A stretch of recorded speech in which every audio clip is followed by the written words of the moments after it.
They are donating supplies and something even more valuable, their time, to help people in need. People they've never met, but they know all they need to know about people just like them. Hard-working people who need a hand. From the heartland, from the heart.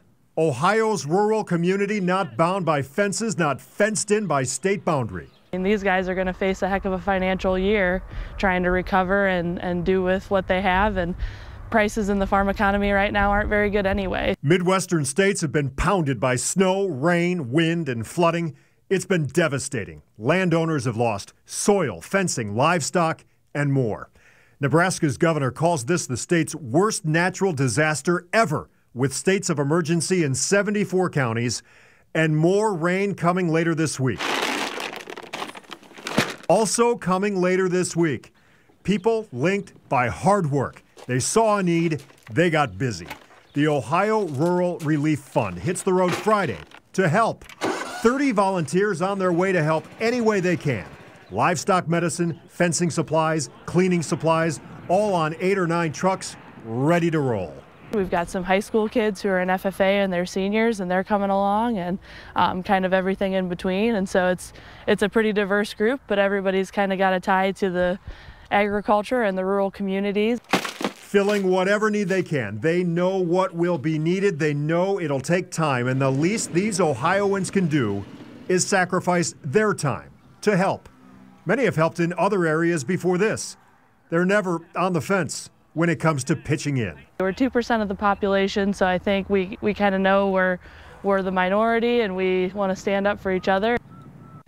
Well, celebrities are helping too. Justin Timberlake played Omaha over the weekend, saying a portion of the concert's proceeds will be donated to help the cause. Another wild twist in the case of Jussie Smollett and the alleged hate crime. People everywhere are scratching their heads tonight after police accused him of orchestrating the attack against him, only for the prosecutor to drop all charges today. It was a surprise deal that even blindsided and angered Chicago's mayor and top cop, who both stand by the investigation. I've been truthful and consistent on every single level since day one. Mr. Smollett is still saying that he is innocent. Is there no decency in this man? It was back in January that Smollett claimed he was attacked by men using homophobic slurs. Police say they have plenty of evidence proving he actually paid 2 brothers to carry out the attack. Even prosecutors say they don't believe Smollett, but drop the charges to focus on violent crime. Right now, a nationwide ban on bump stocks is officially in effect. Bump stocks are pieces that can be attached to a gun to make it fire like a semi-automatic weapon. Anyone who already owns a bump stock will have to destroy it or surrender it to law enforcement. There's been backlash against bump stocks since the gunman in the October 2017 mass shooting in Las Vegas used them to murder 58 people at a country music concert. Bump stocks are now classified as machine guns, and owning one is a felony.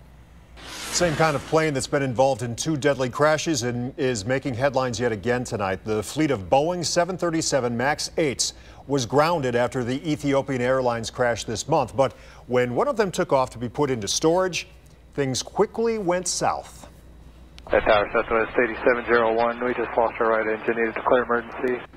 Yeah, 1 engine down and an emergency landing in Orlando. No passengers on this plane since it was just being taken out to California to park with the rest of the fleet. Southwest says the problem here is not the same problem as the one blamed for the crash of that Ethiopian airplane and a Lion Air crash last fall. Boeing has said it hopes a software update will get these grounded jets back in the air as soon as possible, but the FAA still has to certify the update, and it's likely to take longer than that. They want them up in the air tomorrow. A new look tonight at an emotional reunion in Atlanta. Gail is a 22-month prize-winning show dog who went missing in the world's busiest airport for 3 days. The purebred American Staffordshire Terrier escaped her crate while waiting for a flight, and as of today, guess what? Look at that. She's back in her owner's warm embrace after airport officials finally tracked the dog down. If you're a dog owner and your dog goes missing, it's just terrible. It's the worst feeling ever. Right on. It really is. Got some stories to tell, though, doesn't she? Yeah. Oh, of course. Where have you been? Where have you been, Gail? Gail, what have you been up to? All right, it's been to Singapore and back. That's right. So let's show you what's going on outside right now. What you should know for the coming day, 3-4 days. All right, it's a cold start to Wednesday. You're going to need your warm winter coats for tomorrow morning. You're in the 20s, but then we begin to warm you up. We're back into the 50s for the next few days, beginning tomorrow afternoon, and then a wet end to your week, into the weekend. So right now, the chill. 29 Medina and Worcester, 26 already Elyria and Mentor. It's 28 for Ravenna, Youngstown, and Mansfield. I think everyone's going to drop into the 20s. Some lower and middle 20s, far southern areas. I'm thinking middle and upper 20s closer to Lake Erie, but still it's cold. Dry on the Power 5 radar. We're going to throw on some clouds and some fronts here. Here's the high sliding overhead. We've got some high, thin clouds that'll come in overnight tonight. Not going to do much to you.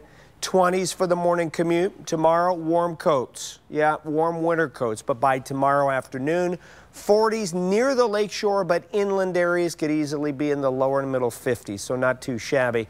Where's the warm air look? 70s to our south. I would settle for some 50s, and I think we're going to get that in beginning tomorrow afternoon. I'm thinking 53 to 55, and then 55 to maybe even 60 for a high on Thursday. Warm front here. You can see the winds shifting around tomorrow out of the south. That bodes well. That's good news. We do get a few rain showers coming our way for Thursday, but it's not going to be an all-day rain, so you can still get outside, maybe fertilize the lawn, maybe even hit a few golf balls. Right, Rob? Right, Rob Powers? Yes, sir. He doesn't golf. Then this front comes in. He does golf. He's very good. This front comes in and stalls out beginning early Friday, and that means there'll be waves of rain coming in along it for Friday night, and Saturday night as well.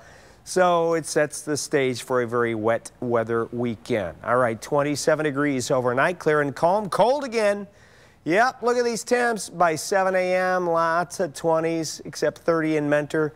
Bus stop, 20s. Coming home, you're in the lower 50s. A dry drive.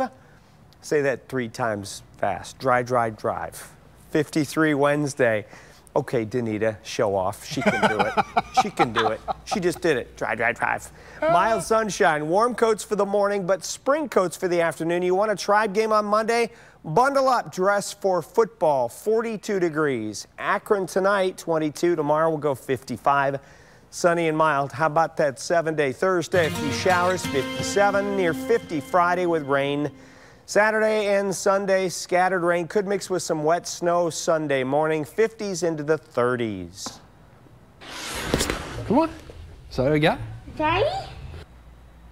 Yep, it was the soldier surprise seen around the world after a Tennessee dad surprised his son during martial arts class in an emotional reunion that had really all of us wiping tears from our eyes. Tonight, that family is finally settled in, and they're reacting to their newfound internet fame. Man.